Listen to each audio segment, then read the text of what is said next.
Halo semuanya, selamat datang di channel yang tidak layak untuk dihina ini. Sebelum kita mulai, atur posisi santainya, bakar rokoknya, seruput kopinya, dan mari kita berhayal. Kita lanjut ke alur ceritanya. Jika CR tidak memiliki perasaan seperti itu, CR mungkin tidak akan merasakan sakit hingga seperti itu.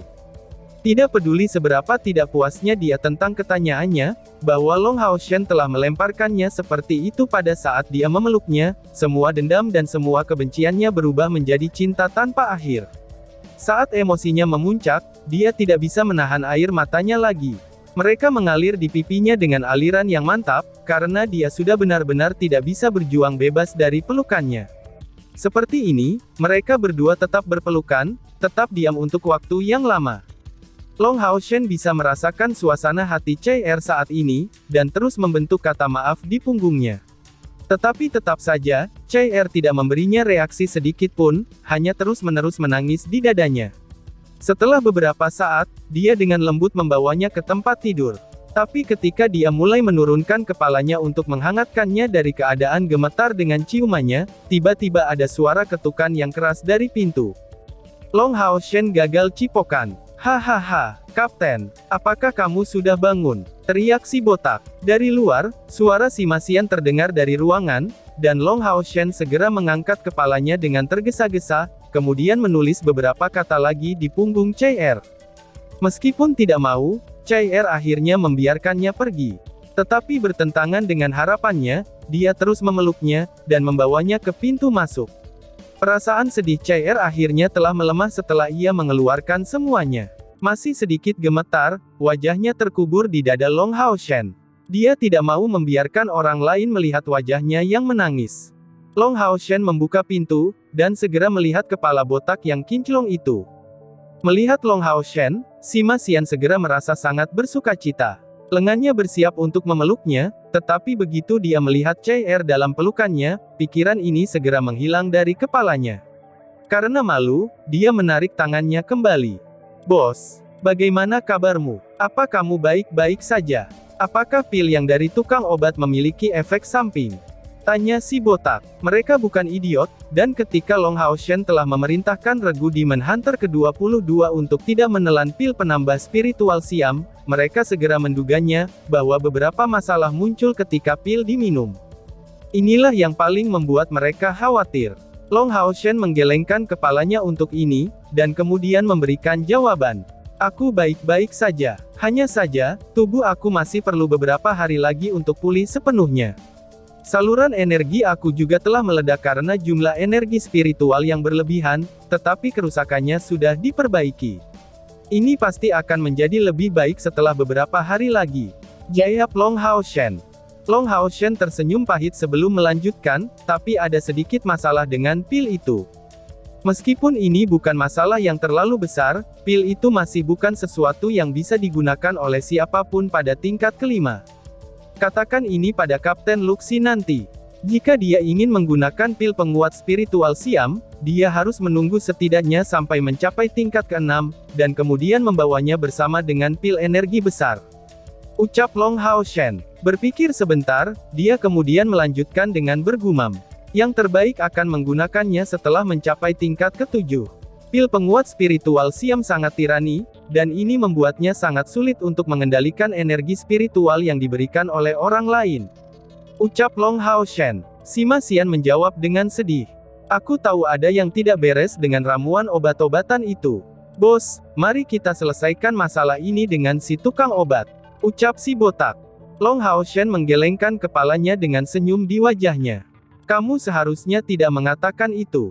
Kali ini, jika bukan karena bantuan pil penguat spiritual Siam, aku khawatir kita tidak akan berhasil kembali hidup-hidup.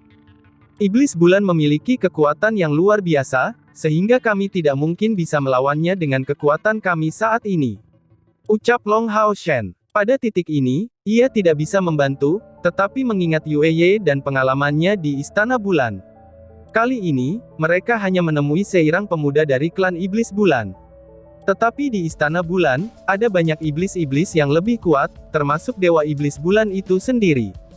Untuk iblis bulan biasa yang begitu kuat, Level apa yang akan dicapai oleh Dewa Iblis Bulan, yang berada di peringkat kedua dari 72 peringkat dalam jajaran Dewa Iblis, yang mampu diraih Dewa Iblis Agares? Pikir Long Hao Shen. Memikirkan hal ini, ekspresi Long Hao Shen menjadi jauh lebih fokus.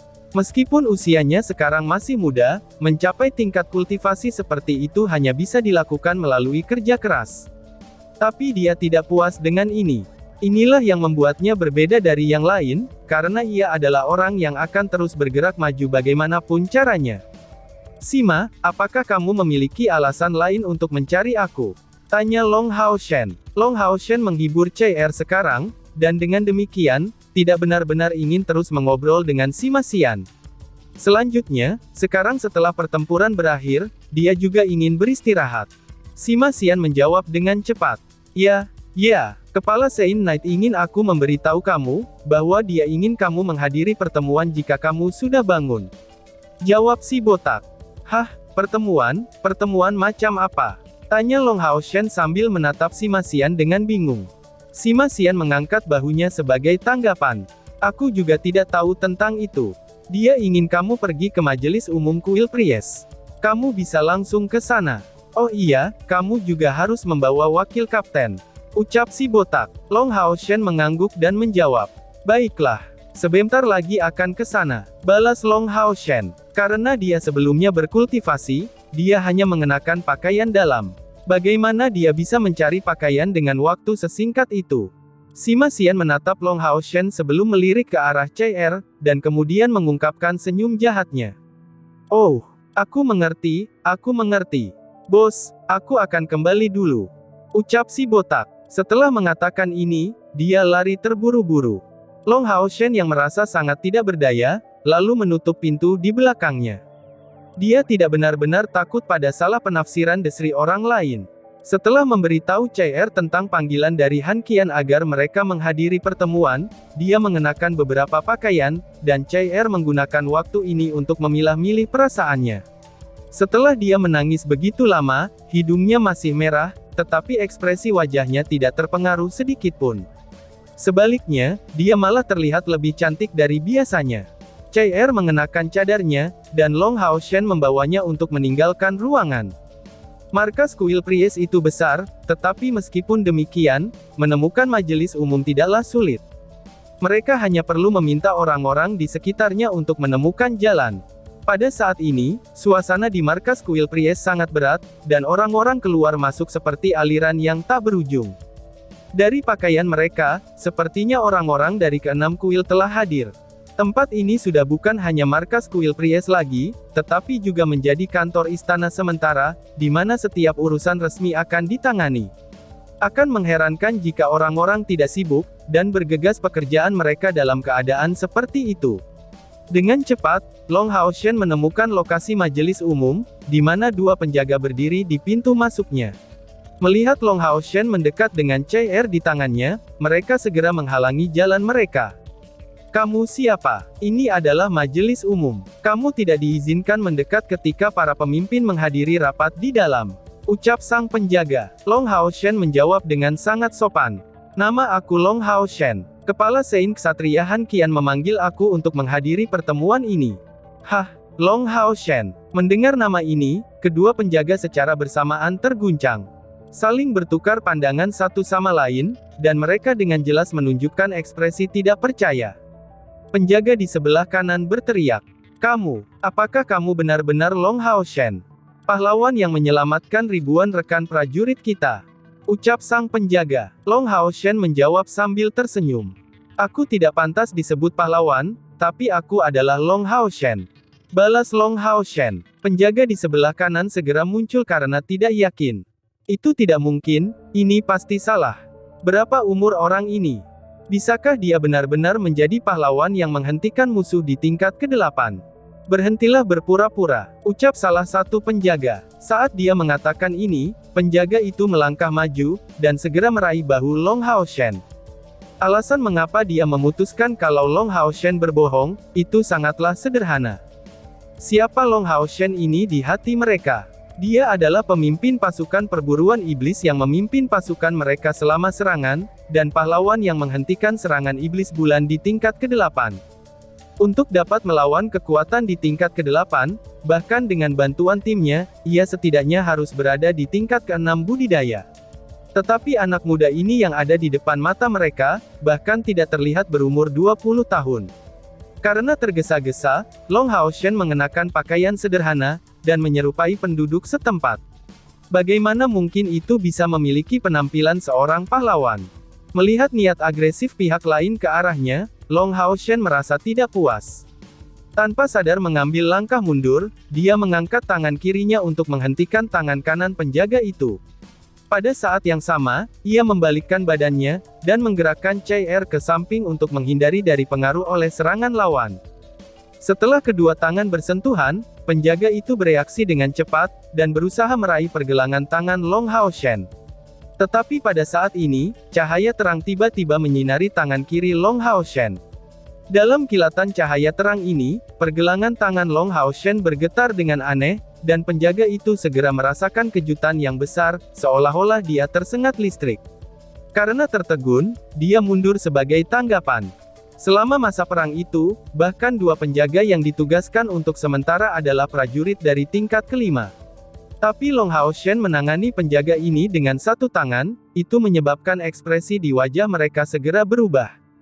Untuk dapat menangani prajurit dari tingkat ke-5 dengan mudah, dan mungkinkah dia adalah Long Haoshen yang sebenarnya? Tanpa menyerang lagi, penjaga yang sebelumnya bertanya kepada Long Haoshen segera berteriak. Apakah kamu benar-benar Long Haoshen? Jika kamu mengatakan yang sebenarnya, maka kamu harus menjadi kapten kelas umum di Manhunter Squad ke-21. Bisakah kamu membiarkan kami memeriksa lencana kamu?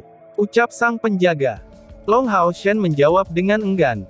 Bukankah itu akan menjadi yang terbaik jika kamu menanyakan hal ini sebelumnya? Ucap Long Haoshen sambil menyerahkan lambangnya. Kali ini, ekspresi kedua penjaga itu berubah secara nyata, dan terutama untuk si penjaga yang bereaksi pertama, dia tampak sangat malu. Melangkah ke depan, dia dengan hormat menyerahkan lencana itu kembali ke Long Haoshen, dan pipinya tampak sangat merah. Silakan masuk Kapten Long, ucap sang penjaga. Kedua penjaga melangkah ke samping, kemudian mengundang Long Haoshen dan CR untuk memasuki majelis umum. Long Haoshen secara alami tidak akan repot, tentang orang lain melakukan pekerjaan mereka dengan kesetiaan. Di tengah perjalanannya ke majelis umum, dia secara tidak sadar berhenti. Setelah melewati pintu masuk majelis umum, ia segera melihat melalui layar besar yang menggambarkan patung beberapa ratus orang. Itu adalah representasi dari Dewi Cahaya. Setelah melewati layar ini, yang muncul adalah ruang konferensi Kuil Priest, yang berukuran sangat besar. Itu hanyalah sebuah aula besar. Dari tempat dia berdiri, ruang konferensi tampak seperti persegi panjang, atapnya yang berkubah lebih dari 20 meter, dan juga mengkristal. Di dalamnya ada sekelompok sofa yang tampak nyaman, dan yang terjauh di depan muncul platform setinggi 1,5 meter. Di sana, sekelompok orang sedang berbicara sambil duduk di sekitar meja panjang. Itu sudah jelas, pertemuan sedang berlangsung di sana. Orang-orang ini berjumlah setidaknya 30-an, dan Long Haoshen segera mengenali Han Qian. Menemukan dengan heran, bahwa bahkan dengan statusnya, Han Qian hanya duduk di samping. Dia tidak duduk di kursi utama, maupun di kursi peringkat kedua. Di kursi utama adalah seorang lelaki tua berambut putih, dan mengenakan gaun putih. Panggilannya tidak bisa dikatakan hanya dari sini, tetapi hanya dengan duduk dengan tenang di sana, ia secara alami muncul seperti pusat dari seluruh majelis. Bahkan jika dia tidak berbicara, tidak ada yang berani mengabaikan kehadirannya. Sesekali semua orang memberikan pandangan hormat ke arahnya. Mungkinkah orang ini menjadi salah satu orang suci senior dari Kuil Priest? Long Haoshen diam-diam datang dengan kepercayaan ini. CR dan dirinya masih jauh dari platform. Sementara dia masih berpikir keras, sebuah suara datang dari arah peron. Pernahkah kamu diberitahu, bahwa mengganggu pertemuan ini tidak diizinkan? Ucap seseorang. Yang berbicara adalah seorang priest yang mengenakan gaun emas. Dia tampak sangat muda, kurang lebih usianya 40 tahunan jika dilihat dari penampilannya. Berdasarkan ekspresinya, dia benar-benar marah. Long Hao Shen bergegas untuk keluar dengan CR dari belakang layar, dan meskipun mereka masih jauh, dia masih membuat salam dari jauh. Long Hao Shen, Kapten kelas 21 umum Demon Hunter Squad melaporkan. Kepala senior Sein Knight memanggil aku untuk menghadiri konferensi ini. Ucap Long Hao Shen. Mendengar nama ini, semua orang di atas panggung melihat ke arahnya, dan bahkan termasuk tetua berambut putih itu. Tanpa diragukan lagi, orang-orang itu adalah para petinggi kota Southern Mountain. Masing-masing dari mereka memberikan pandangan yang berbeda terhadap Long Hao Shen, dan beberapa berisi kekaguman-kekaguman lainnya, dan bagi kebanyakan orang, itu seperti sebuah penghargaan.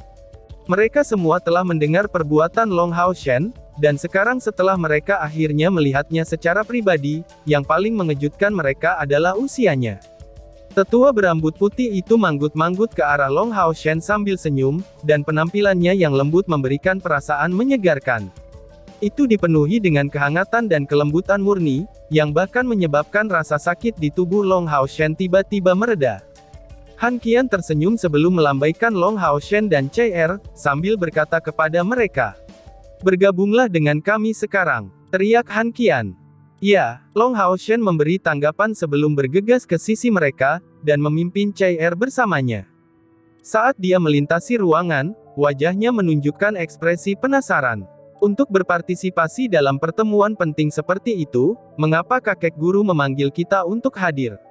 Bagaimana CR dan aku bisa memenuhi syarat untuk menghadiri pertemuan tingkat tinggi seperti itu? Pikir Long Hao Shen. Tanpa perlu bertanya-tanya lagi, dia percaya bahwa ini adalah diskusi yang berkaitan dengan penanganan iblis di kota Southern Mountain. Han Qian meluruskan postur tubuhnya ketika Long Hao Shen dan CR tiba di platform. Dia menempatkan Long Hao Shen bersama dengan kenalan Long Hao Shen dan CR lainnya, Master Aula Bantu dari kuil Assassin, Ying Sui Feng. Pasukan penguat kali ini telah dipimpin oleh mereka berdua. Han Qian membungkuk ke arah orang tua berpakaian putih itu, sebelum menyatakan dengan senyum di wajahnya. "Tetua Ling, dan juga tamu semuanya, aku akan memperkenalkan. Orang ini adalah Long Hao Shen, pahlawan kecil dari pertempuran kali ini. Hao Shen, bagaimana lukamu saat ini?" ucap Han Qian. Long Hao Shen bergegas untuk melakukan hormat standar ksatria untuk semua orang, tetapi masih memegang tangan CR, yang membuat gerakan itu terlihat agak aneh. Dengan hormat, dia menjawab. "Ketua senior Sein Knight, lukaku sudah baik-baik saja," balas Long Hao Shen. Han Qian menghela nafas. "Bocah ini, katakan padaku, apa yang baik denganmu? Sebagai seorang ksatria, kamu melakukannya dengan baik, tetapi mengingat peran kamu untuk seluruh aliansi, kamu benar-benar bertindak terlalu ceroboh. Semua orang, meskipun Long Hao Shen masih muda, ia memainkan peran penting untuk kuil ksatria kami. Maksudku dengan memanggilnya ke pertemuan ini adalah, untuk memberikan pengalaman ini kepada junior ini. Tolong izinkan aku menyampaikan kepada semua orang permintaan maaf aku atas gangguan ini," ucap Han Qian. Seorang priest yang sebelumnya berteriak dengan marah, itu langsung memberikan jawaban yang serius. "Han tua, ini agak tidak sesuai dengan aturan. Aku tahu tentang prestasi adik lelaki ini, tetapi pertemuan ini sangat penting," ucap Ling. Han Qian menatap lurus ke arahnya, dan menjelaskan dengan resolusi. "Saudara Ling, Hao Shen bukan hanya sekedar kapten regu perburuan iblis kelas umum saja, tetapi dia adalah satu-satunya kandidat masa depan untuk menjadi pemimpin kuil ksatria kita. Selama dia tetap hidup, dia pasti akan menjadi pemimpin berikutnya dari kuil ksatria. Tidak ada kandidat yang cocok selain dia," balas Han Qian. Kata-kata yang diucapkan oleh Han Qian ini, itu langsung menyebabkan semua orang tanpa kecuali mengeluarkan ekspresi terkejut. Konsep macam apa itu? Satu-satunya penerus. Tapi seberapa muda anak ini? Ucap orang-orang yang hadir. Dan tiba-tiba saja bersambung. Sekian dan terima kasih banyak.